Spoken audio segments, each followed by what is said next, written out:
गर्नुहोस् आइहाल्यो। आदरणीय दर्शक महानुभावहरू नमस्कार। आज म फेरि उपस्थित भइसकेको छु।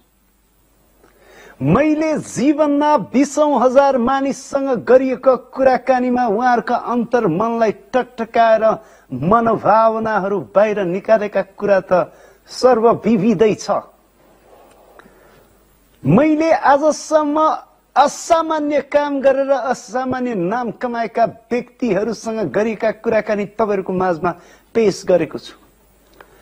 तर आज भने अलिकति पृथक किसिमका कुराकानी लिएर म तपाईहरुको माझमा आएको छु। आज मैले अति नै सामान्य काम गरेर असामान्य नाम कमाउन सकेका एकजना त्यस्ता व्यक्तिसँग गरिएको पृथक किसिमका कुराकानी म तपाईहरुको माझमा लिएर आउँदै छु, जो अति नै सामान्य काम गरेर असामान्य तरिकाले आफूलाई परिचित बनाउन सफल हुनुभएको छ।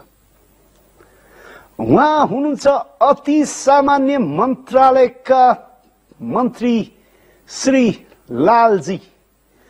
उहाँलाई स्वागत गर्न चाहन्छु म। लालजी, लालजी, लालजी, मिस्टर लालजी, म त भुसुक्कै सुतेछु, बिउजाएपछि पो जसँग भएछु, अरु त मलाई थाहा छैन। हे कस्तो अचम्मको है तपाई। तपाईले सामान्य प्रशासनमा सुतेका मानिसलाई जगाउने काम गरे तपाई आफै यहाँ आएर सुत्ने काम गरेको देख्दा अचम्म लाग्यो। भाइ, अब प्रशासनमा म जगाउने काम गर्छु, तपाई चाहिँ प्रश्न सोधेर मान्छे भगाउने काम गर्नुहुन्छ, अरु त मलाई थाहा छैन। खैर, जीवनलाई मैले सरसर्ती घुमेर हेर्दा एउटा कुराको निष्कर्षमा आइपुगेको छु कि लाइफ इज अ रिदम। जीवन एउटा लय हो हैन? यदि जीवनलाई तपाईले लयात्मक बनाउन सक्नु भएन भने त्यसले पीडा दिन्छ। तपाईले जीवनलाई सरसर्ती कसरी हेर्नु भएको छ?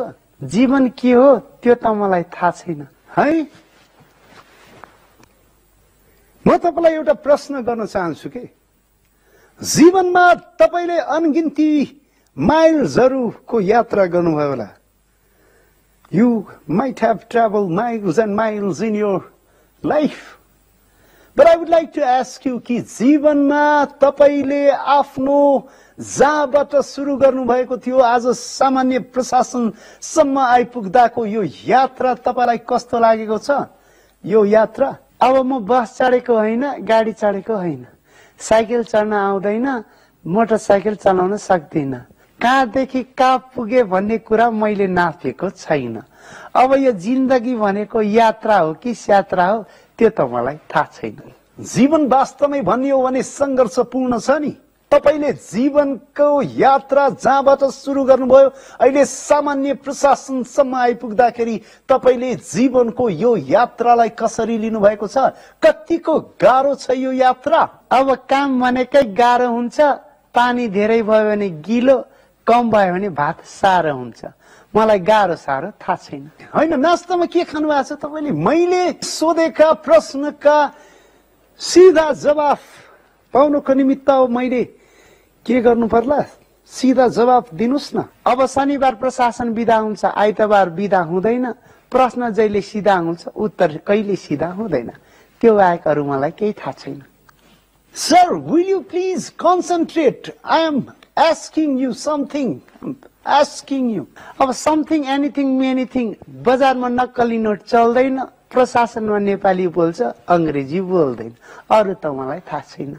अब म तपाईलाई एउटा प्रश्न सोध्न चाहन्छु जसमा तपाईले विशारद हासिल गर्नुभएको छ। विगतका केही महिनादेखि यही प्रश्नले धेरै प्रशासनिक काममा लागेका मानिसहरूलाई सताउने गरेको छ। त्यो भनेको पीआर। पीआर भनेको के हो? यसको जवाफ चाहिँ मलाई थाहा छ। पीआर भनेको जीवन घर परिवारलाई प्यार नगर्ने, विदेशलाई प्यार गर्ने मान्छेले गर्ने करतुतलाई पीआर भनिन्छ। यो भनेको कस्तो भन्दाखेरि घरमा एउटा श्रीमती हुँदा हुँदै बाहिर गर्लफ्रेन्ड राखेको जस्तो हो। एउटा खुट्टामा 2 जोर जुत्ता अटाउन लगाएको जस्तो हो, 2टा नाउमा एकैचोटि खुट्टा राख्नु जस्तो हो।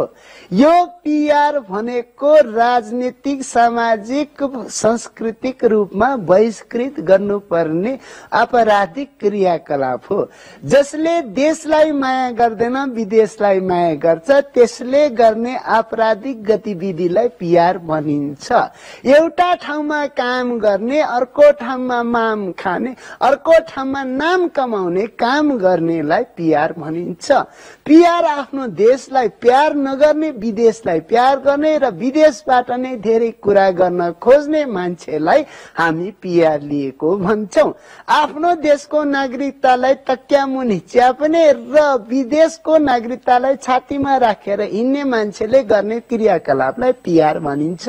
यो पिआर भनेको एउटा यस्तो करतुत हो जो एउटा रोग जस्तो नेपालमा फैलिएको छ। यो नेपालीलाई सबैभन्दा बढी लाग्ने रोग हो। यो क्यान्सर, एड्स भन्दा पनि डेन्जर छ, यो घातक छ। यो लुतो जस्तो रोग हो। यो लागिसकेपछि विदेश जाउँ जाउँ जस्तो गरेर चिलाइरहन्छ। सचिव स्तरका मान्छेले गएर त्यहाँ पेट्रोल पम्पमा तेल हाल्नको निमित्त आफ्नो जागिरको अन्तर्वार्ता दिने एउटा कागजलाई हामी पिआर भन्छौं। जागिर पाउने, धनको पछि लाग्ने आमा बुवा दिदी बहिनी केही पनि नभनिकन परिवारलाई छोडेर, देशलाई छोडेर जाने कागजलाई पिआर भनिन्छ। आफूले जाने कुरा फर्र दिन्छु, यो भन्दा अरू मलाई थाहा छैन। मैले आफ्नो जीवनमा यति लामो उत्तर कहिले पनि पाएको थिइनँ। I've never got this long answer. लामो हो नि। म रातोलाई कालो, कालोलाई रातो भन्ने मान्छे होइन। तपाईको प्रश्न भन्दा मेरो उत्तर लामो छैन, यो भन्दा अरू मलाई थाहा छैन। होइन, मैले तपाईसँग एउटा कुरा जान्न चाहेको, अति सामान्य मन्त्रालयका अति सामान्य मन्त्रीज्यू, कि के तपाईको जिम्मेवारी भनेको पिआर मात्रै हो? हो। ए त्यसो भए तपाईको जिम्मेवारी भनेको कोसँग कसको पिआर छ, कसको केसँग कसरी पिआर छ भन्ने हेर्नु मात्रै हो। कुन कर्मचारीले कस्ता किसिमका काम गरिरहेका छन् वा गरिरहेका छैनन्, आफ्ना जिम्मेवारी यानि कि रेस्पोन्सिबिलिटी पूरा गरिरहेका छन् कि छैनन् भन्ने त्यो हेर्ने तपाईको जिम्मेवारी हो कि होइन त? मेरो घर पुल पारी होइन, पुलवारी हो। कर्मचारीले काम गरे नगरेको पत्ता लगाउने त जनताको पनि जिम्मेवारी हो।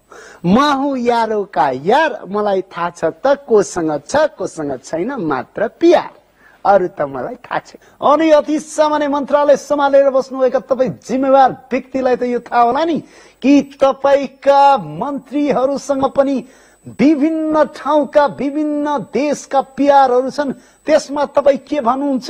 अब मलाई तरकारी आलु मनपर्छ, त्यसैले म आलु किन्छु। नेता मन्त्री कोही पनि चिन्दिन, म त कर्मचारी मात्रै चिन्छु। त्यो भन्दा अरू थाहा छैन। होइन, मैले सम्झेको थिएँ तपाईँ अति सामान्य मन्त्रालय हेरेर बसिरहनु भएको छ, तर तपाईँले थाहा छैन भन्दाखेरि त मलाई लाग्यो तपाईँको मन्त्रालयको नामै थाहा छैन राखिदिने हो क्या? थाहा छैन, यो पनि थाहा छैन। तपाईँ जस्तो मानिससँग मैले अहिलेसम्म कुरा गर्न पाएको छैन र अब मलाई खासै कुरा गर्ने चाहना पनि आएको छैन।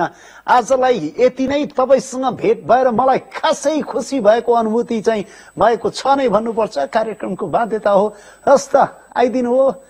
नमस्कार। All right, after this Samanya conversation, we need to go for our second commercial break. We're going for a second commercial break. Let's make some money. We'll be back.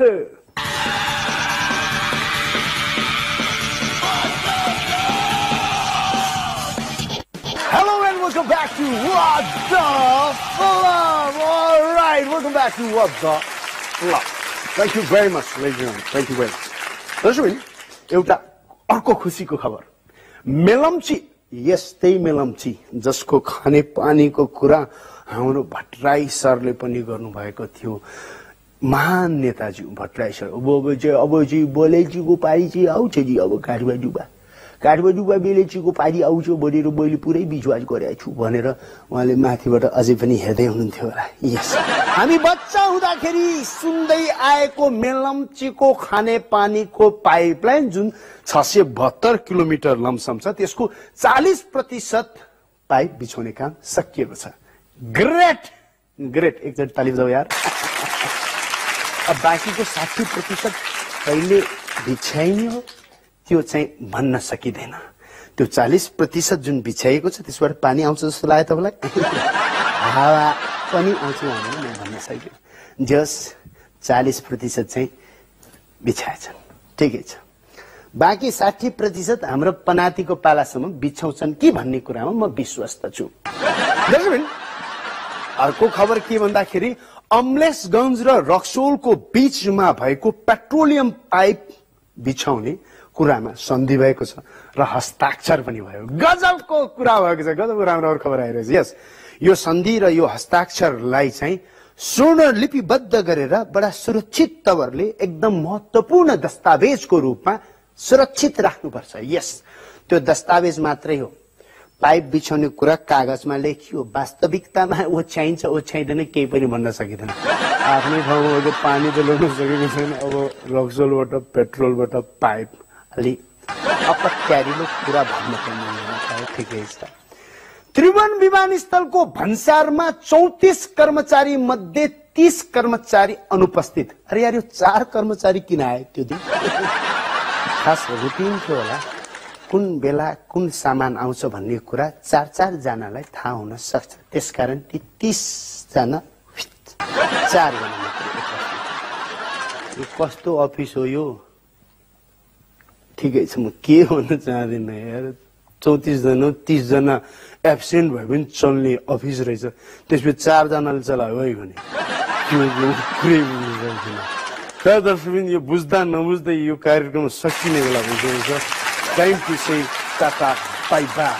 Next week we'll be back with a lot more information, entertainment, and guys, children. You do take care of yourself and keep on smiling. हामीले भनेको छौँ जसले हाँस्न जान्दैन त्यसले हाँस्न जान्दैन। Take care of yourself. Keep on loving us. Keep on watching us. Take care. Bye.